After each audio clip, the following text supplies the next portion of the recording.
that's good at Eden Center, that's got a profound impact on their personal life. Right. We are going to get started because obviously our time is limited. It's wonderful to have Jeanette with us today. So we had some. A little bit of her background.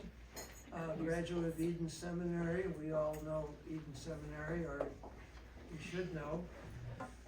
She was elected to the State House of Representatives for Missouri and served 4 terms. Wow. And policy manager of an organization called Paraquad that I'm sure Jeanette will explain to us. Member of a sister congregation of ours called Epiphany United Church of Christ. Is that the one on McNair? We've been there until very recently, and Yeah, we have okay. sold that building recently, yes. And she also tells me that she is the president of Epiphany United Church of Christ, the church council. Yep. And they're going through a transition time, Right. which is also a subject for conversation. So we're very, very grateful for you coming here, and the floor is yours. Well, thank you. It's lovely to be with you. And I understand that some of you used to cook in our breakfast ministry. That went on for quite a while, and we really appreciate your partnership with us. There's so much that we've been able to do in the city thanks to partnership with suburban congregations, and we're very, very thankful for the heart that you put into that.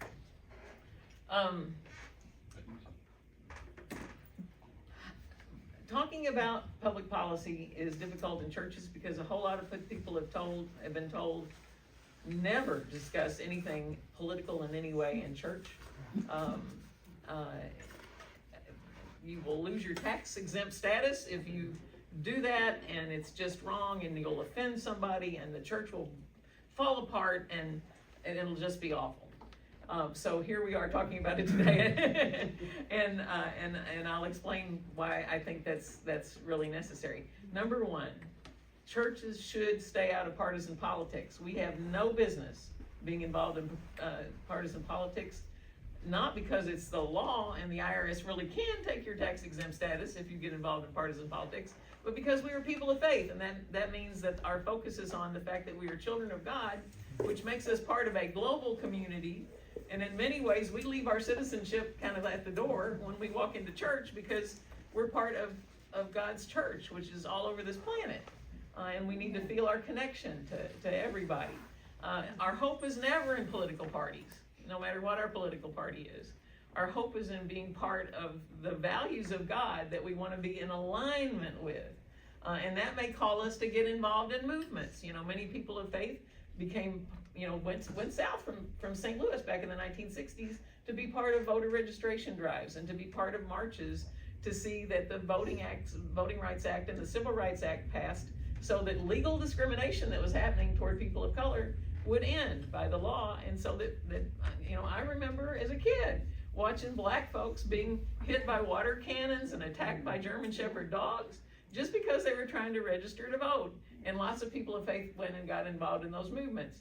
When God calls us to get involved in a movement, we need to do it. But that is not about partisan politics. So if you're afraid I'm going to talk about Democrats and Republicans today, I am not.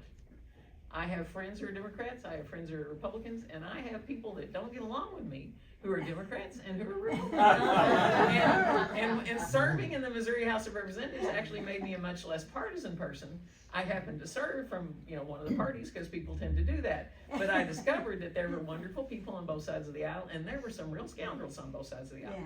And it didn't have anything to do with the D or the R that was after their name. Yeah. So we're not going to talk about partisan politics today, but we are going to talk about public policy, because I think that people of faith are really called to be involved in public policy as part of our faithful witness, and you already are. I heard what was announced here. When you make donations to Isaiah 58 to help feed the hungry, you are involved in public policy in a way, and I'll talk some about that, because one of the questions is, there is hunger in our community. How do we respond to that? We respond to it with public policy, but we respond to it inadequately, but with public policy. So how do we fill the gap, therefore? And you're helping to fill that gap. So that is a public policy matter. So can I ask a question? Were you Yep. at Eden when Isaiah 58 was formed? Came to Eden after Isaiah 58 was formed. It was about I was a that time, student right? minister there, Right. and I was a student at Eden 1986 to 1989. In 1987 and 1988, I was a student minister at Isaiah 58 Ministries, which was then Oh, called the okay. Five Church Association. Yeah. It was not called Isaiah 58. They changed their name to that later. Right. And you couldn't, of course, with my talk being called everything I need to learn in life, I learned from Isaiah 58. I meant the book of scripture, Isaiah 58, not the food pantry. But them choosing Isaiah 58 as their title made me a pretty happy person. But here's how I got interested in public policy, because I didn't grow up that way. I grew up in rural Southern Illinois. My dad was a fluorspar miner. Anybody ever heard of fluorspar? A what? Fluorspar. It's a crystalline mineral that looks kind of like quartz. In Southern Illinois, where I grew up, the very southeast tip of the state on the Ohio River, used to produce 90% of the United States supply of fluorspar, which is used in fluoridating water, about your dental care, and refining steel, lots of uses for it. And Southern Illinois used to be kind of like the capital of fluorspar production in the United States. So I grew up there. My dad worked in a non-union mine. I went to a General Baptist church. My uncle, my mom's brother, was a tent evangelist.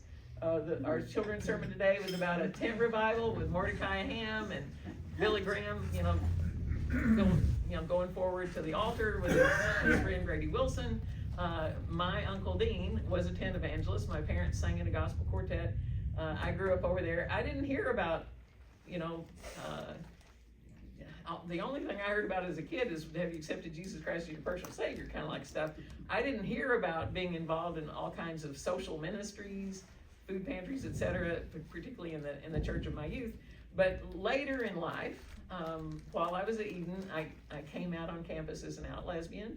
I was dropped from being a candidate for ordained ministry over that with Illinois South Association of the United Church of Christ.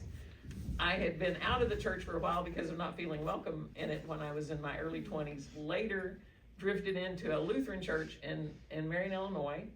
And during that time, during Lent, they had a focus on their relationship with a Christian advocacy group related to hunger called Bread for the World. Any of you Bread for the World members or know about Bread for the World? Ever get a hand?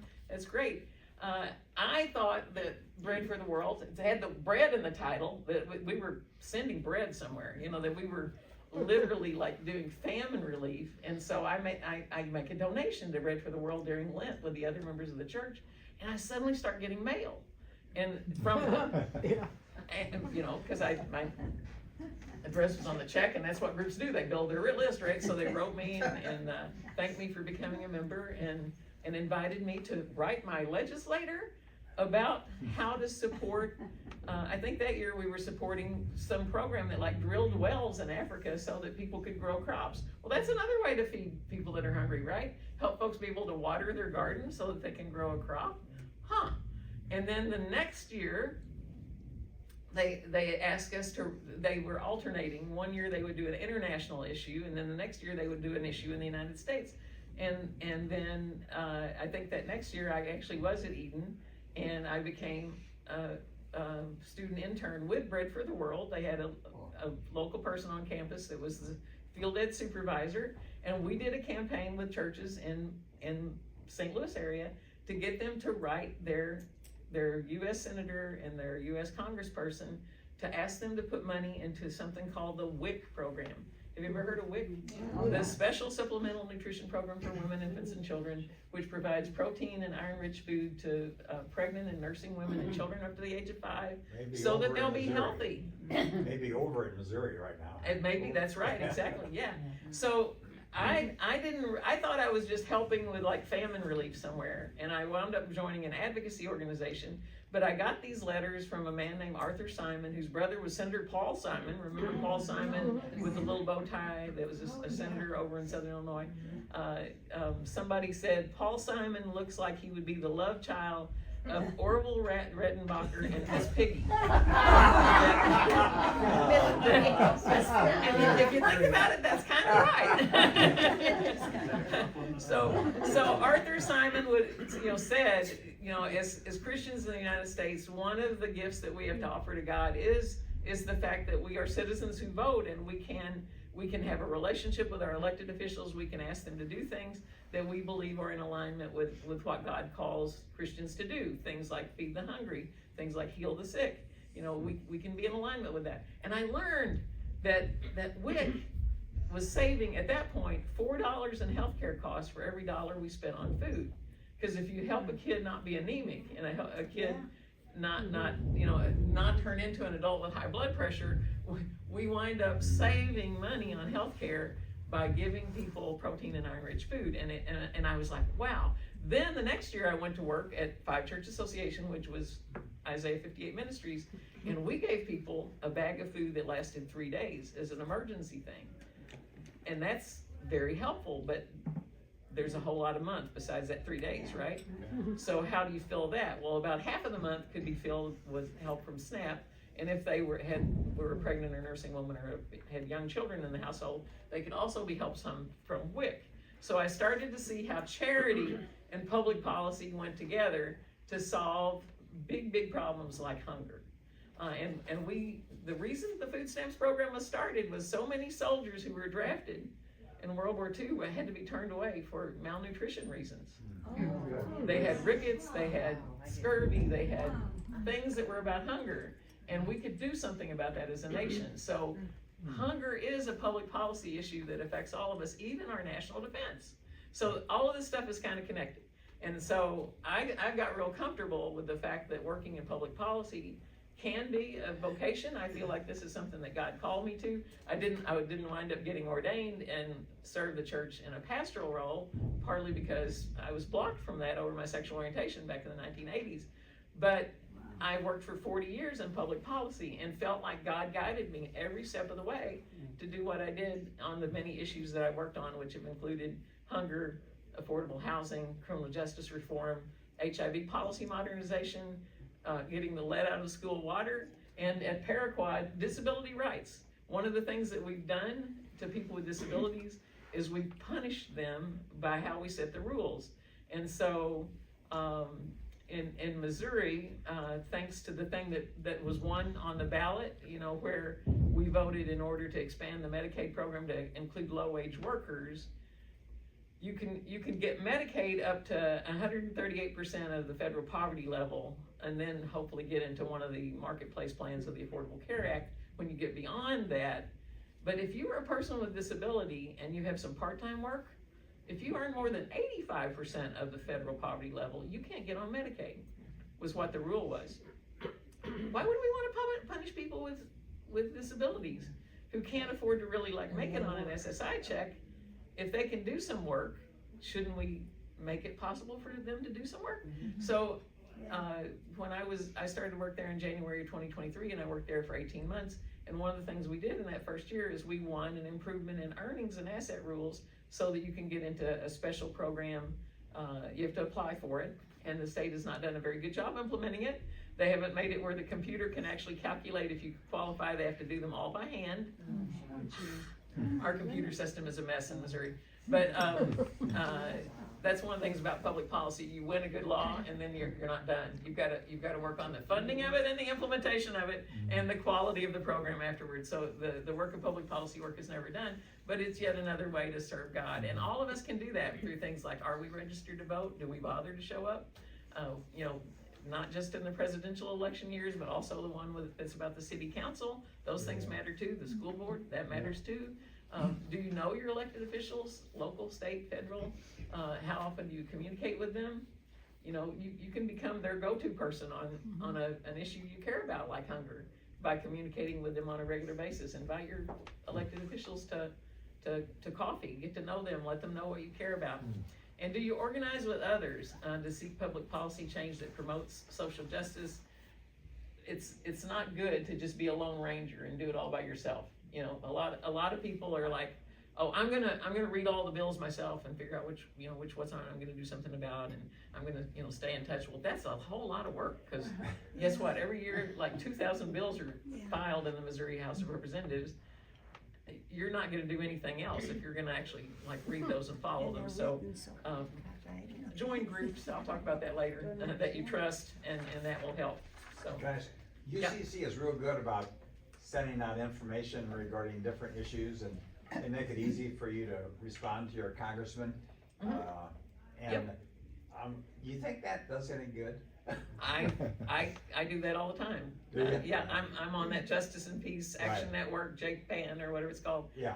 With the UCC, they send me something. Right. Here's what I do though, is they send, you know, when you click on the link, it'll pop up this letter that's gonna go to Right. Senator Hawley, Senator Schmidt, and in my case, Congressman Bell, because I'm in the 1st Congressional District.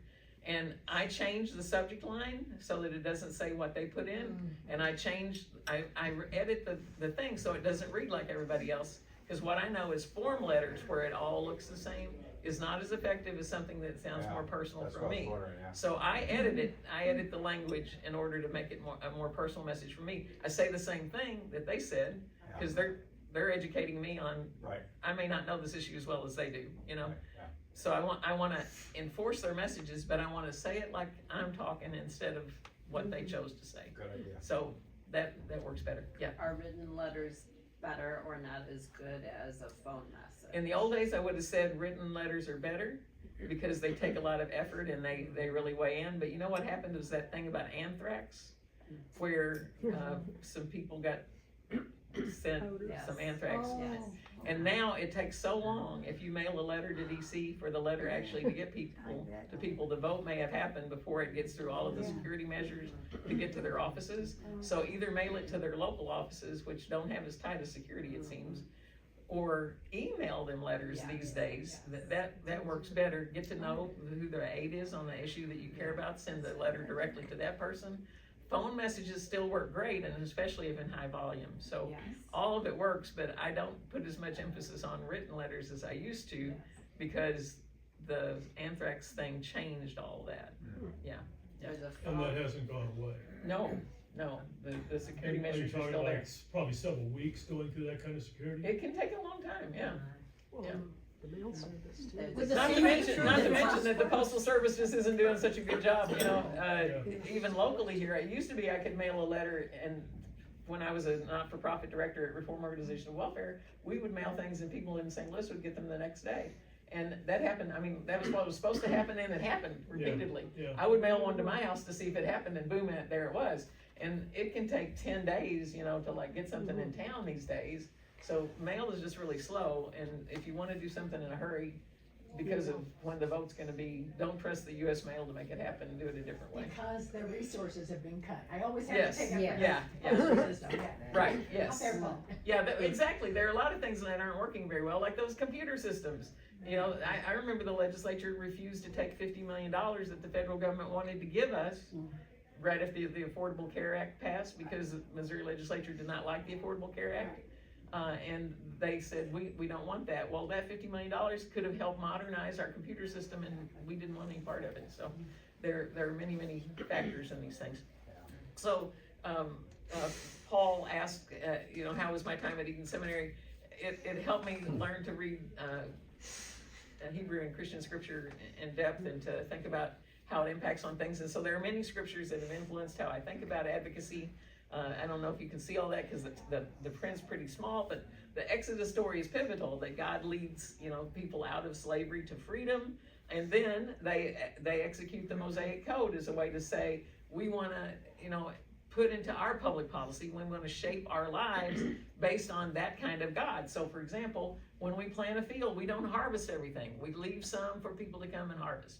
You know, that they shape their life together out of their Exodus memory. There's a Jubilee tradition in Leviticus and Numbers where there's no permanent underclass or overclass. Property gets restored to original families that have it. In 1 Samuel 8, there's a description of public policy that oppresses instead of supporting community well-being. So public policy can do bad, not just good. Like I said earlier, there was legal discrimination in this country, right?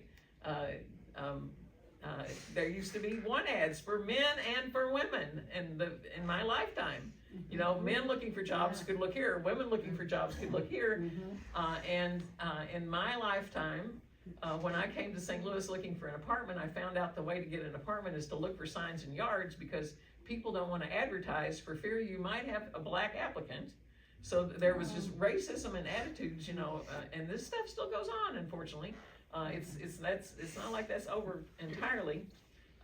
So public policy can be used for ill, not just for good. Psalm 72 describes the king as the one who helps the needy, the poor, and the powerless. And to me, government has that same responsibility. The judgment of the nations passage in Matthew 25, you know, what you've done for the least of these, you've done for me. If you share water, if you share clothing, if you visit prisoners, etc., you've done this to me, Jesus says. Acts 4 has this model of shared economics that means there's poverty for none. And one of my key scriptures in life is 1 Corinthians 11. I actually preached on this passage on World Communion Sunday, October 5th, at Epiphany Church. And I talked about how Paul balls them out there, and he says, "You're not meeting for good. You're meeting for ill, because some of you are eating up all the food and drinking the wine before everybody gets there." Well, what was that about? It was because back then there weren't churches; there were house churches, right? You had to meet. They hadn't built the institution of church buildings, so you were meeting at someone's home. Whose home are you going to meet at? Who had a home back then? The wealthy had homes. So the early church was very, very poor people, including slaves and estate owners, very wealthy people, a real mix. And the wealthy people could come to the worship service anytime they wanted because they controlled their own schedule.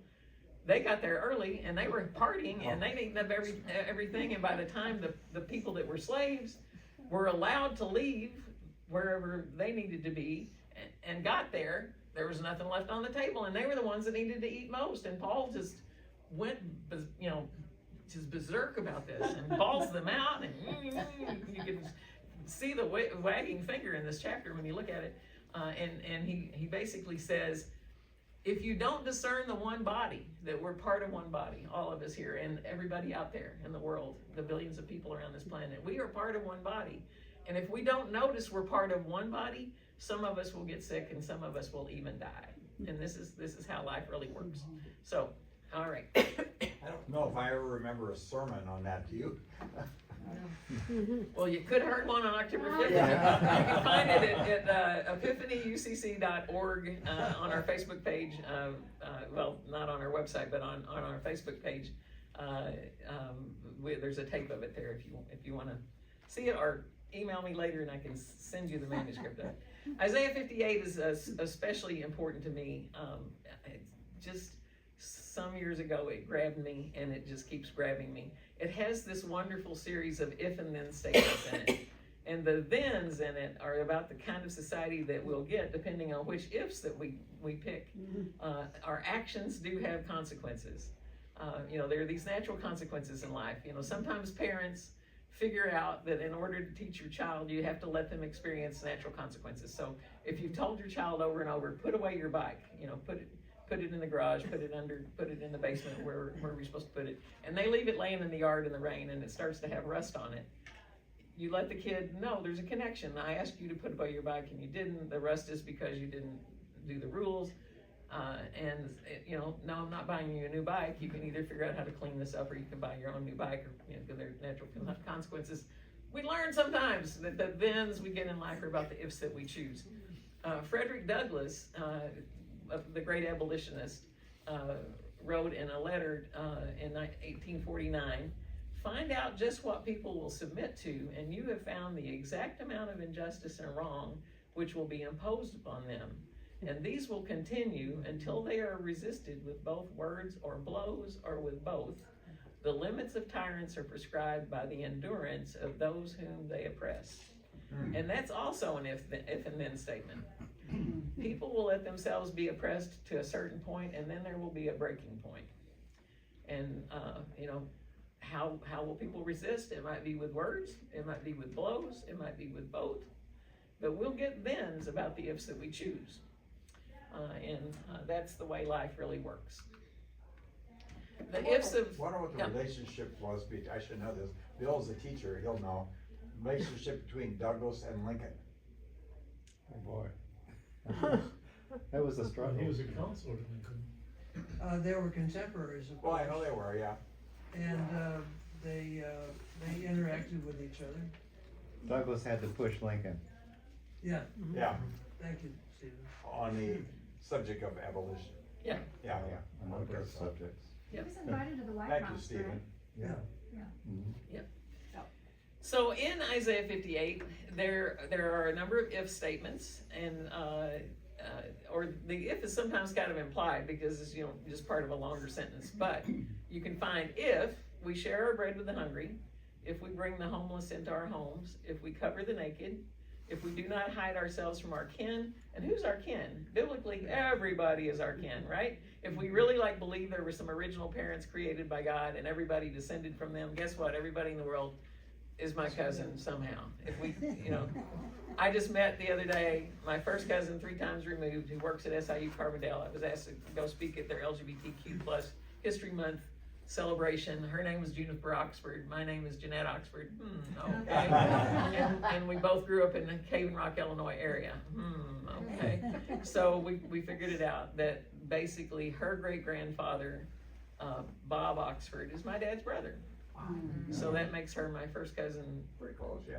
I think twice removed, if I remember correctly. Yeah. That's right. So, if that probably means somebody named, Malik,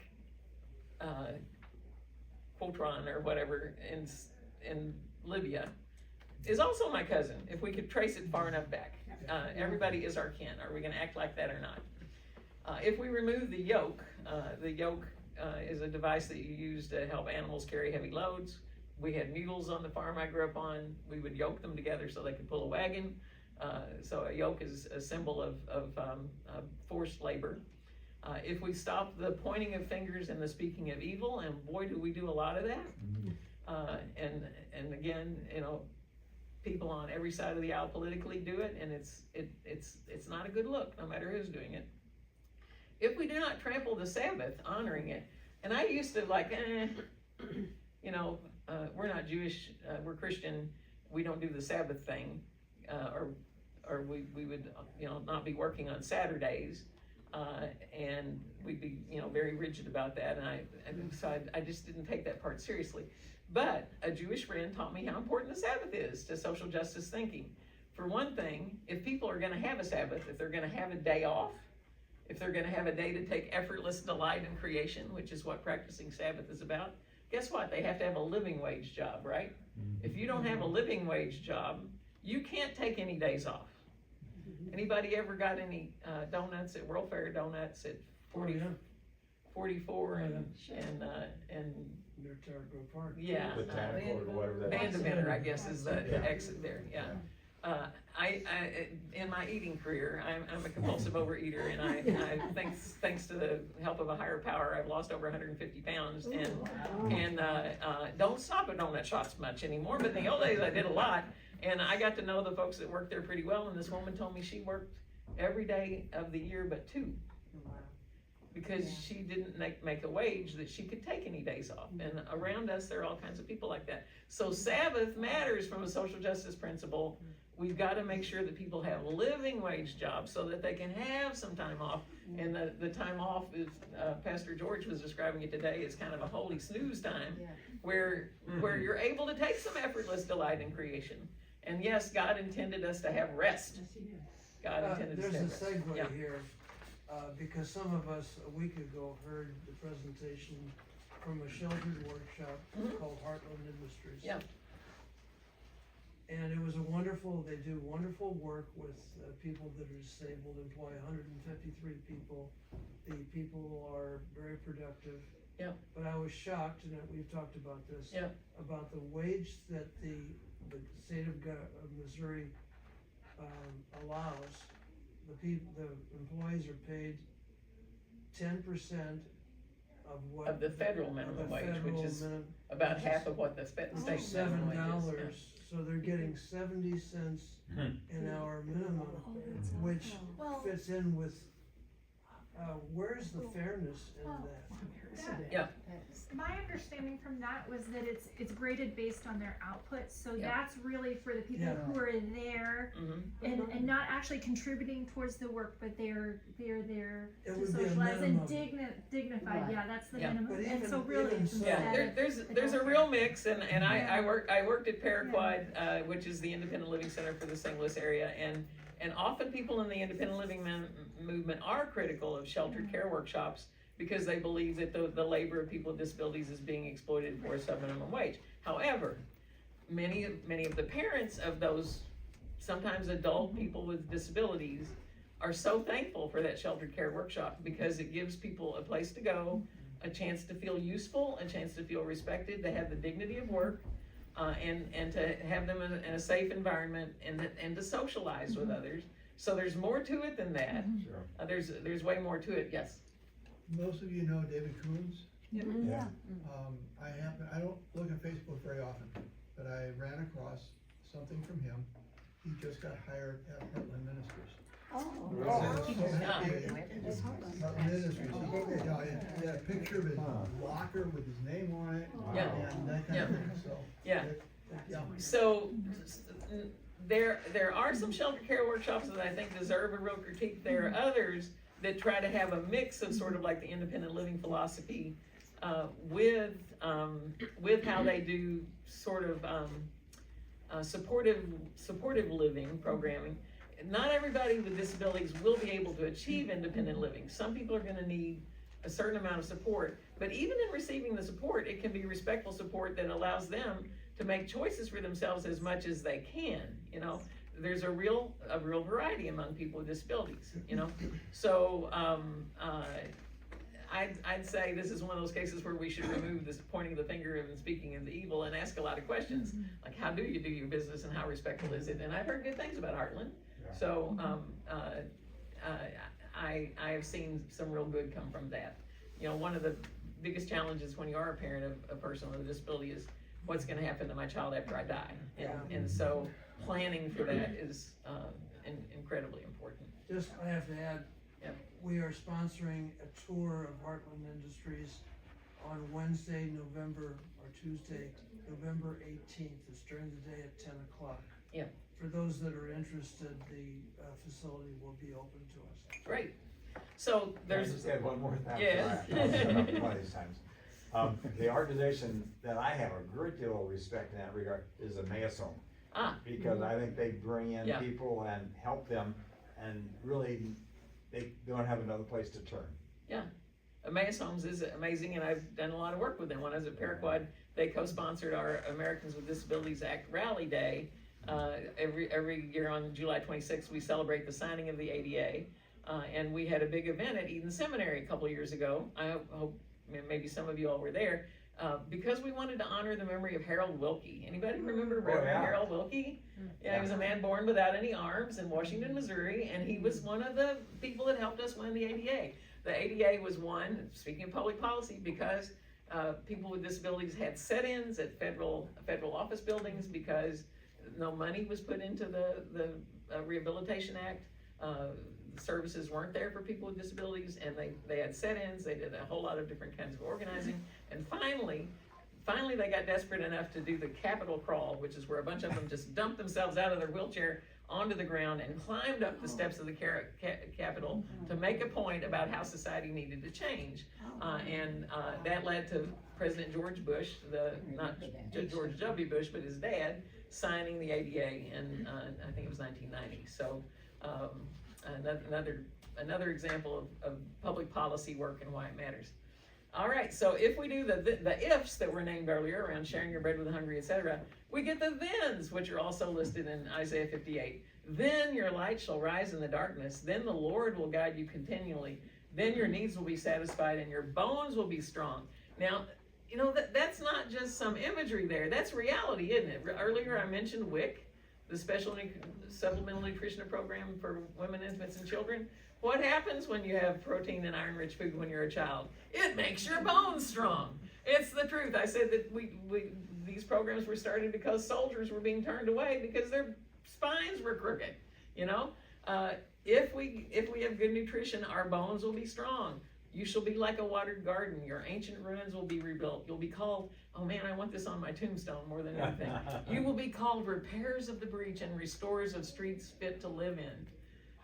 Man, that's who I want people to remember me as. Somebody that helped to heal breaches, somebody that helped to make streets fit to live in. Man, there could be nothing better on your tombstone than that. That's what I want to, I want to live up to that. Let me tell you, you shall take delight in the Lord, and I will feed you with the heritage of your ancestor Jacob, which is connected to Sabbath, which I mentioned earlier in that part. And Sabbath, again, is about creating a world in which people can take days off, can have snooze time. I quoted your sermon earlier. All right. Keep my stuff straight here. All right. So, if we're going to do public policy work, I said people get tense about it because they're afraid it might take us into the area of partisan politics, and that we really should not be involved in partisan politics. We should be involved in values-based advocacy, but it does mean that we have to lean into discomfort. It is not comfortable work. You know, right now we're in this terribly uncomfortable period of a government shutdown, and the food stamps are about to not come, and the WIC program might be funded. You mentioned that earlier. We prayed on the back of the bulletin for the military. You mentioned the military in your sermon. You know, how will they be paid? Some stopgap money has been found through a donation of a friend of the president's. Talking about any of that makes us all nervous. We may not agree about what needs to be done about it, but I think it's just really, really important. You know, I mentioned when I was a child, I saw black people being hit by water cannons and attacked by guard dogs. None of that was comfortable, you know, obviously, and some of God's children were going through it. So for people to take themselves to the South and join in marches and join in voter registration drives when they had white skins and didn't have to, that meant they willingly took on discomfort. They put themselves into situations of danger. And yes, some white folks got killed in that movement, right? As a person trying to live as an anti-racist, I have learned a lot from a writer named Tima Okun, and there's a website there, www.dismantlingracism.org. They have a chart there that's called Characteristics of White Supremacy, of white supremacist culture, and they list some things that those with power, which tend to be people with white skins, often believe they have a right to emotional and psychological comfort. I noticed this yesterday. I had done a lot of stuff during the week, and I was feeling kind of tired, and I got a call from a 77-year-old African-American woman that I know because she has a disability. I met her at Paraquad. She is in danger of becoming homeless right now. She's gone through eviction court. I tried to help her get legal counsel, and something went wrong, and she didn't get legal counsel. The court ruled against her. Her landlord could put her out at any time. I'm not sure why it hasn't happened yet. And she called me at a time that I only had 2 minutes to talk to her, and I decided not to call her back later because I felt like I needed a little right to comfort yesterday. Well, did I really? You know, I do wonder if I made the right choice there. But I mean, I'm already working with this woman. How am I working with her? I've hotlined her multiple times to people that should be helping her, and she's not getting the help she needs. I don't know what's going wrong here. Something is not working right, you know, and I will get back on it on Monday, but I had this feeling of I need a right to comfort, and so I'm not calling her back today. And that there's that temptation, right? There's that temptation. I really knew that on Saturday all I could do was listen to her, but guess what? She really needs somebody to listen to her. I just wasn't willing to do it yesterday afternoon. And if you walk with me to the parking lot, you'll see partly what that was about. My car was hit recently, and it's sitting out there with the back bumper exploded, and I'm gonna have to buy a new car. So I was test driving cars yesterday afternoon, and I thought, this is enough to handle for today. All right.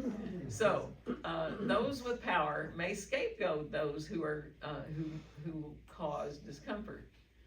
You know, why are you rocking the boat?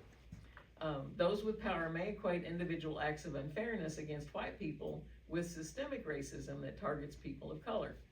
I think we're kind of seeing that in the debate about the Voting Rights Act right now. if you draw lines that try to make sure that black people can win some seats, is that a racist act that is unfair to white people or not? That's kind of like being debated in the Supreme Court right now.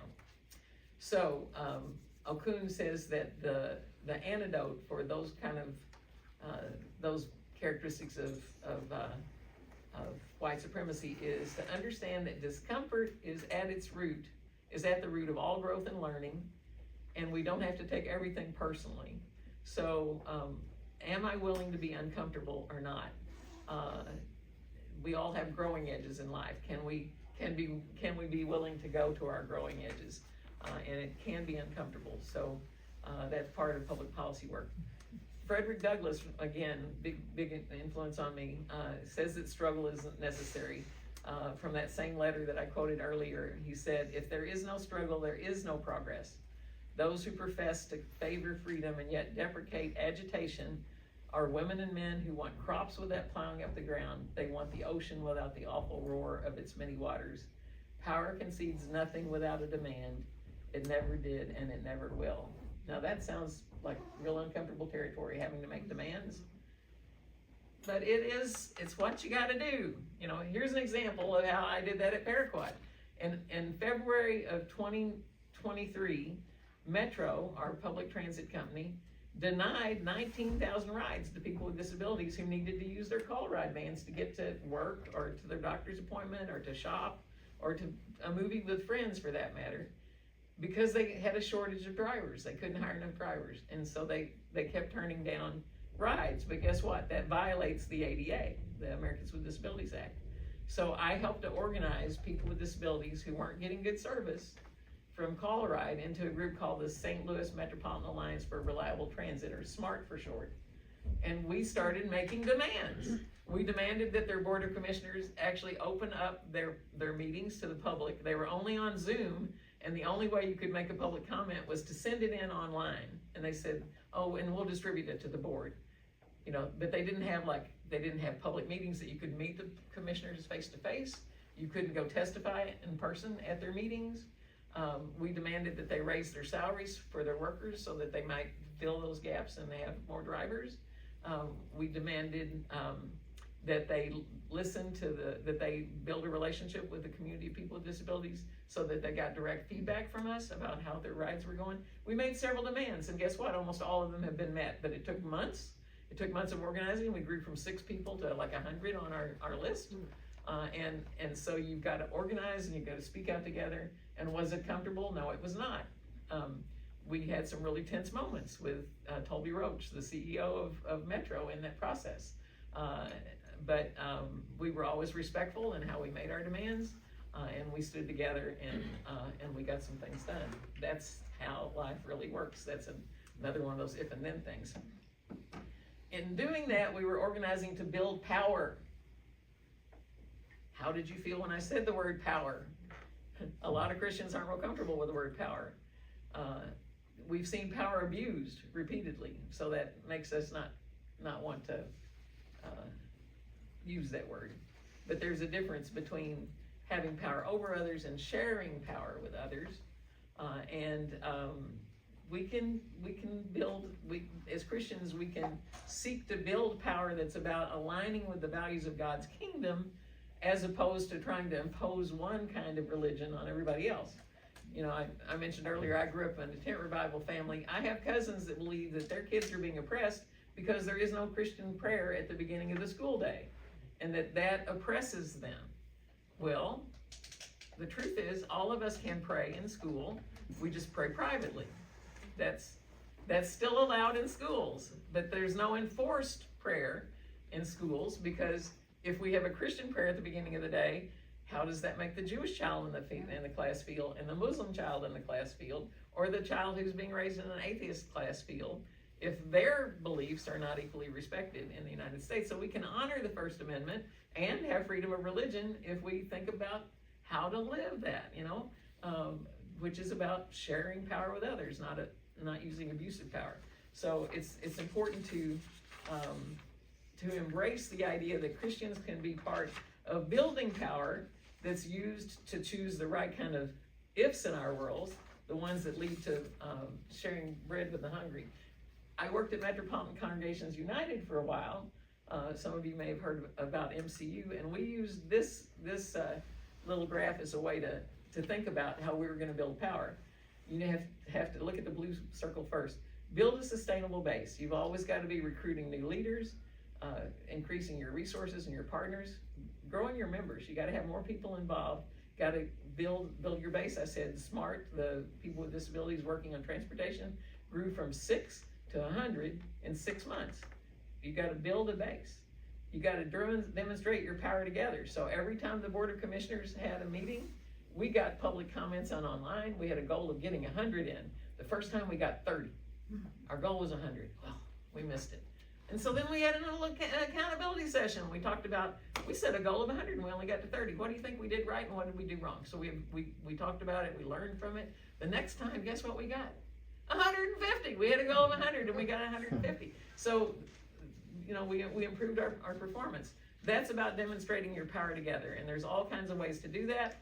Right now, I'm not just board president at Epiphany, but I'm also board president at the Consumers Council of Missouri, and Ameren and Spire and American Water and the City Water Program. Everybody wants to raise our rates, right? And so there are these rate hearings before the Public Service Commission. We can go out and speak at those and talk about how it's going to impact on our family, the families of our neighbors, the family of people at the food pantries that we support, et cetera, if these rates go up. And often those monopoly investor-owned companies don't get what they ask for because we do go and tell our stories, which is what the yellow circle is about, shifting the narrative.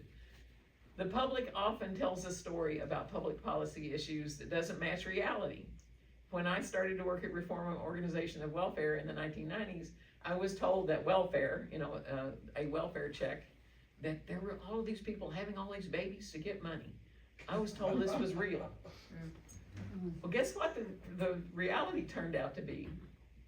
The most common caseload size in Missouri was a woman with 1 child, closely followed by a woman with 2 children, and 90% of families on welfare had 3 children or less. And guess what a big check that they could get if they managed to get onto this welfare program? They could get $292 a month for a family of 3 in 1991. Guess what you can get in 2025? $290 a month for a family of 3. It hadn't gone up $1 since 1991. The welfare system is just a little bit of help, but it matters a lot. And the welfare reform that was won in 1996 that everybody has celebrated as being so successful because all these people went off of welfare, guess what another effect of that was? The number of children in the United States in the first 15 years of that welfare reform program, the number of children in the United States living in households with less than $2 per day to support them went up 160% in the first 15 years of that. Now, was that a success or not?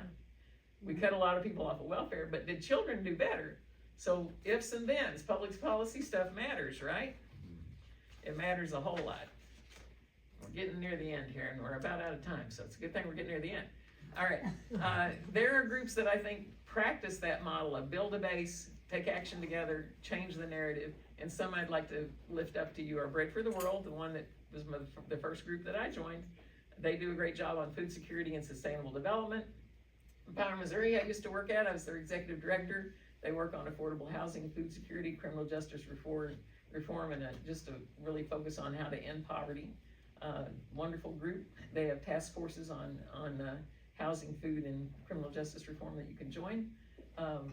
The criminal justice reform right now has a thing called Clean Slate they're working on that would do expungement after you get out of prison so that your records are sealed, and that makes it easier for you to get jobs, get into housing programs, get into educational programs, because why should having gone to prison be a life sentence, right? If you've served your time, you've served your time.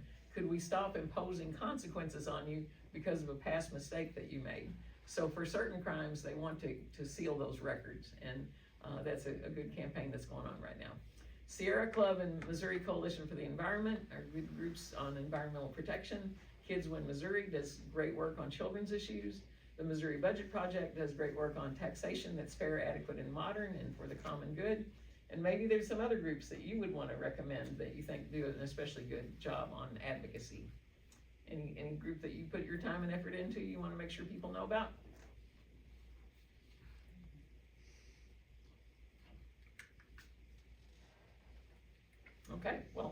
I volunteer for several. Missouri Jobs with Justice is another one that I do work with. I'm on their Workers' Rights Board. I also work with the Missouri ID Access Coalition. Did you know that 1 out of 8 citizens in the United States does not have a valid photo ID? You'd think that everybody would have one, right? But not everybody does. There are real barriers to that. One thing, it's money. People can't afford to get their ID renewed sometimes. Another thing is with the concerns out of September 11th, 2001, it's now harder to get an ID, and you have to have a bunch of underlying documents like your birth certificate. And some people don't know where their birth certificate is. Maybe it got washed away in a flood, if you were in Hurricane Katrina. Maybe it got blew away in the May 16th tornado, and having to take something to the Department of Motor Vehicles to prove your identity, you may not have everything that's needed, and you may not have the time because you don't have a living wage job. You have no days off to run around and jump through all the hoops that you need to get stuff. So thankfully, there are a bunch of places helping people get their IDs right now. St. Francis Xavier College Church at the corner of Grand and Lindell is one of them. They help 70 people every Tuesday get their IDs by doing things like get the birth certificate from Florida for them to solve that issue.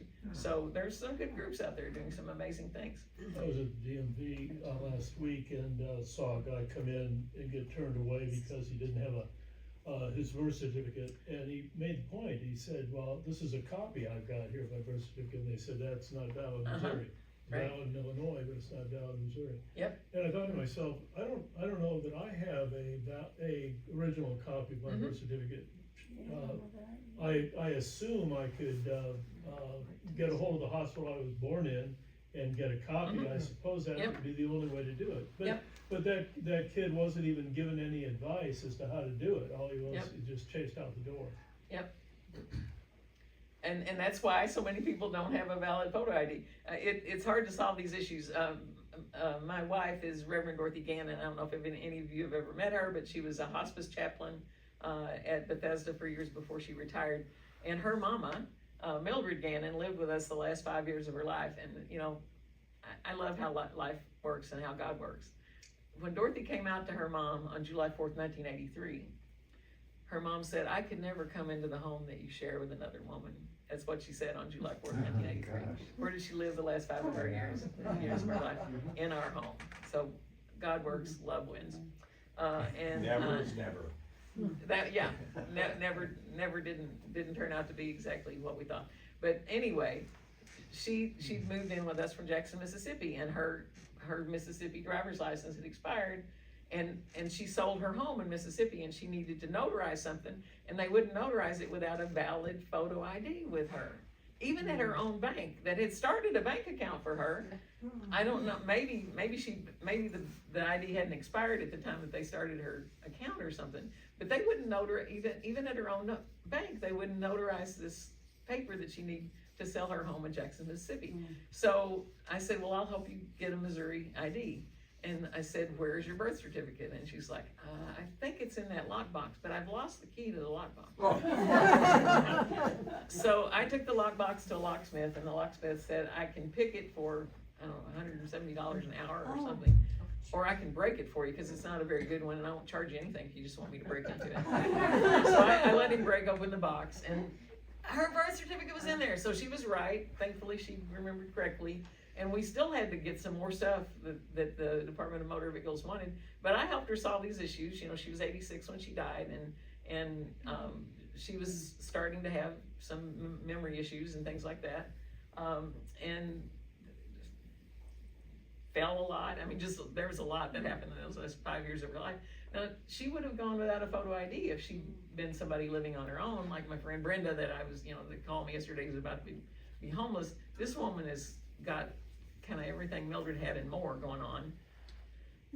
And some people cannot solve these problems alone, and you call the 211 line at United Way and you ask for help, and they give you a list. But when you call, you find out a bunch of those groups have a waiting list for help. I called the St. Louis area on aging to try to get them to help Brenda, the woman that's about to become homeless. They said because of the May 16th tornado, it will take us weeks to give her case management. We have a backlist You know, I wanted to take her to apply for affordable housing, and it turns out that St. Louis had something like 800 units become available in August, and a waiting list of 2,000 for those 800 units. So, I mean, there's just so much help. You think there's a lot of help, but it's not always as much help as you think it's gonna be. So we can work on all that, and it takes being advocates, and advocacy will make us uncomfortable, but without struggle, there is no progress. And so I invite you to get uncomfortable with me and be an advocate, and that's how to reach me. I'd be glad to have you make a note of my personal mobile number and my email, and stay in touch with me if you have advocacy questions, and I'll be glad to be a resource for you. We are kind of out of time, but is there any last question or comment that anybody wants to make? Yeah, go ahead, George. So, as someone who's been living here for a year, I discovered something yesterday that blew my mind. Groceries in Missouri are taxed. Yeah. Oh, yeah. That blows my mind. I've never lived in a state where you tax necessity items. You need to get around. And so one of the things I'm thinking of is if there was one topic that people from both sides could agree on, is something like that. Yep, yep. And thinking about who could I contact, who can I talk to, what can Well, we that would do? be Empower Missouri, and they actually have a campaign on that very issue. Right. That they work on at times. Now, in the 1990s, I worked at Reform Organization of Welfare and Empower Missouri, and partnered with Reform Organization of Welfare to get 3 cents of sales tax taken off of food in Missouri.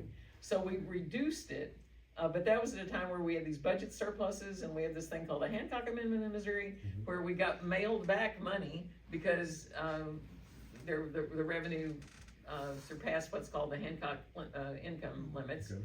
And I got $6 sent back to me 2 or 3 years in a row, which is $6. fabulous, right?